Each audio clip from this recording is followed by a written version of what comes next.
Perkenalkan, saya Silviani Surya. Saya Cika Aryani. Saya Chris. Pada kesempatan kali ini kami akan mewawancarai salah satu pimpinan perusahaan dari PT Asuransi Sinarmas Tangerang untuk memenuhi tugas kepemimpinan yang diampu oleh Bapak Santos. Wawancara kali ini bertujuan untuk menambah wawasan yang lebih mendalam dan perspektif yang lebih beragam mengenai kepemimpinan. Kami berharap informasi yang disampaikan dapat bermanfaat bagi kita semua. Tanpa berlama-lama, kita lanjut ke videonya ya. Hai semua. Kali ini kita bersama narasumber kita. Boleh kenalin dirinya gak nih Kak? Kenalin, nama saya Sandy dari PT Asuransi Sinarmas. Saya di PT Asuransi Sinarmas Tangerang itu sebagai second layer di bawah naungan bos saya. Oke, tapi harusnya nih Kakak membimbing rekan-rekan Kakak nih. Ya, untuk saat ini sih saya punya tim, itu namanya itu tim surveyor ya. Jadi dimana itu sebagai tim saya untuk menopang saya atau untuk membantu saya untuk melakukan pekerjaan saya. Bisa disinggung sedikit nggak nih Kak? Kerjaannya kira-kira ngapain tuh? Untuk kerjaan selama ini sih saya karena ini di bidang asuransi ya, di bidang jasa layanan untuk nasabah, jadi job desk saya di kantor itu yang pertama itu mengatur jadwal survei, karena kita kan kebanyakan tuh survei kendaraan, jadi kita harus mengatur jadwal survei, diberikan kepada surveyor tim lapangan. Setelah itu saya juga estimasi bengkel, perbaikan harganya berapa, itu dari bengkel nanti info ke saya untuk harganya, nanti saya ACC. Terus setelah itu saya juga pantau progres dari perbaikan kendaraan tersebut gitu. Oke, nah berarti dari job desk Kakak ini Kakak memimpin rekan-rekan Kakak kan? Nah Ya. berarti kalau misalkan dari Kakak pribadi nih, kira-kira kepemimpinan itu bisa diartikan sebagai apa sih Kak? Kepemimpinan itu kalau dari menurut saya ya, kalau kepemimpinan itu ya gimana kita harus memimpin tanpa adanya dari bawahan itu merasa dipimpin atau disuruh-suruh gitu. Jadi kepemimpinan itu gimana kita dapat menyesuaikan atau membimbing teman-teman kita tuh yang ada di bawah itu menjadi lebih baik lagi tanpa ada rasa tanpa ada rasa nggak enakan atau gimana gitu. Jadi kita sebagai pemimpin tuh harus berbaur juga dengan yang bawah. Oke, jadi selama kakak mimpin itu selama ini ada nggak sih kesulitan-kesulitan atau perbedaan apa gitu? Kalau kesulitan pastinya ada ya. Setiap job desk, setiap pekerjaan itu pasti kita akan menemukan kesulitan. Jadi kalau untuk saya pribadi, kesulitan yang saya alami selama ini tuh bagaimana cara kita memanage nasabah itu atau melayani nasabah itu agar tidak terjadi komplain sih. Kalau misalkan ada yang udah langsung komplain nih Kak, misalkan itu cara nanganinnya gimana tuh? Kalau udah komplain ngomel-ngomel? Kalau datang langsung komplain gitu, yang pertama kita tanyain dulu apa masalahnya, terus kenapa ini bisa terjadi, kita cari tahu dulu latar belakangnya seperti apa. Nah setelah itu mungkin pertama tuh kita yang bisa lakukan cuma dengerin aja dari nasabah itu komplainnya apa, kita tampung dulu semua. Setelah itu nanti kita kasih penjelasan ke tertanggungnya itu bagaimana sebaiknya yang akan kita lakukan. Oke, berarti nunggu nasabahnya reda dulu ya, Ya. isinya dengerin dulu aja Ya, sampai kita habis. tampung aja dulu semua, baru ketika kita udah tahu inti masalahnya gimana, actionnya harus apa, nah kita baru jelasin ke tertanggungnya itu seperti apa. Nah, itu kan dari sisi konsumennya ya, pelanggannya. Kalau dalam timnya kan pasti kan banyak perbedaan pendapat nih Kak. Nah, cara ngatasinnya itu gimana? Memang kalau selama saya di sini sih memang banyak perbedaan sekali antara atasan dengan bawahan, itu kadang berbeda pendapat. Tapi memang sebagai sebagai staff itu kan dimana pasti kan yang namanya atasan itu kan pasti punya lebih pengalaman yang lebih tinggi ya. Jadi konflik-konfliknya itu biasanya kita bukan saling menyalahkan sih, kita lebih bertukar pikiran aja. Jadi kita harus sebagai pimpinan tuh harus ngasih staff kita itu untuk kasih kesempatan untuk bicara. Jadi maksudnya seperti apa, baru nanti, dan kita juga kasih input yang bagus ke bawahannya seperti apa atau staffnya itu sih. Jadi kalau kesulitan sih memang apalagi kalau di dunia asuransi ini kan memang khususnya untuk orang-orang yang kerja di lapangan ya, yang kita kan mungkin kita nggak tahu di lapangan situasinya seperti apa ketika staff ini hasil survei atau di lapangan seperti apa. Kita kan kadang kita ngomongnya ini tapi dari staffnya itu kan lu nggak tahu situasi lapangannya gimana. Nah kadang-kadang kan begitu kan, kadang kita kan cuma kerjanya di kantor aja, kita nggak tahu ya. Jadi kan paling kita sih diskusi sih, cari titik tengahnya gimana, langkah yang seharusnya kita jalani supaya kedepannya itu nggak salah. Jadi lebih ke discuss antara atasan dengan staff gitu.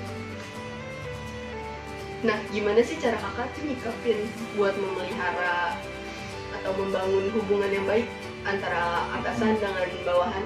Oke, untuk memelihara atau menjaga hubungan dengan atasan atau dengan bawahan itu yang pertama kita harus menciptakan lingkungan kerja itu yang kondusif.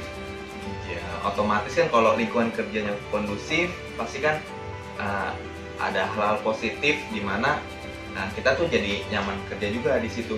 Jadi membangun kepercayaan, secara tidak langsung itu kita membangun kepercayaan antara rekan kerja satu sama lain.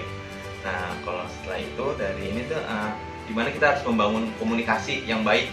Nah contohnya kayak tadi, kalau kita ada perbedaan pendapat, kita harus discuss dulu atasan sama bawahan gimana baiknya. Jadi nggak ambil keputusan, memang keputusan itu kan ada di atasan ya, tapi sebagai atasan juga kita harus berhak menerima pendapat dari bawahannya itu sih. Terus kita juga harus memiliki rasa, balik lagi kita harus memiliki rasa percaya yang kuat pada tim supaya lingkungan kerjanya itu jadi lebih baik lagi atau lebih kondusif. Jadi kalau kita ada kendala kita bisa minta tolong ke rekan kerja kita ya, secara tidak langsung juga kita membangun lingkungan itu kerja itu terpelihara lah, bagus gitu untuk kerja jadi nyaman. Nah, tadi kakak ada mention nih tentang kepercayaan antara rekan-rekan, atasan dan bawahan atau semacamnya. Tapi bagaimana nih Kak, kalau misalkan antara rekan atau atasan dan bawahan ada yang menyanyiakan kepercayaan yang kakak kasih? Oke, kalau untuk masalah kepercayaan ya, memang sih awalnya kita udah percayalah, kita kasih kerjaan, kita kasih tanggung jawab ke staff ini. Tapi nyatanya tadi kan ditanya kalau dia menyanyiakan kesempatan itu seperti apa. Jadi yang pertama sih mungkin cukup kecewa ya. Sedangkan kan itu kan sudah diberikan amanah, tanggung jawab tapi tidak dilaksanakan. Jadi sih kalau mungkin untuk solusinya sih menurut saya harus dibicarakan baik-baik sih dengan staff itu. Kenapa lu nggak denger sih apa yang gua maksudnya kasih instruksi gitu loh.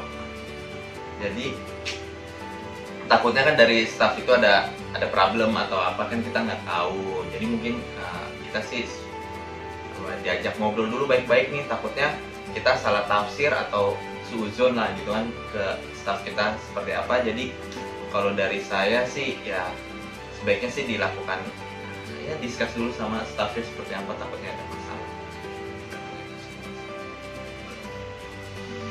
Nah, dalam satu tim itu kan nggak mungkin ya Kak, semua orang atau semua anggotanya nih mau untuk berbicara secara langsung, secara frontal.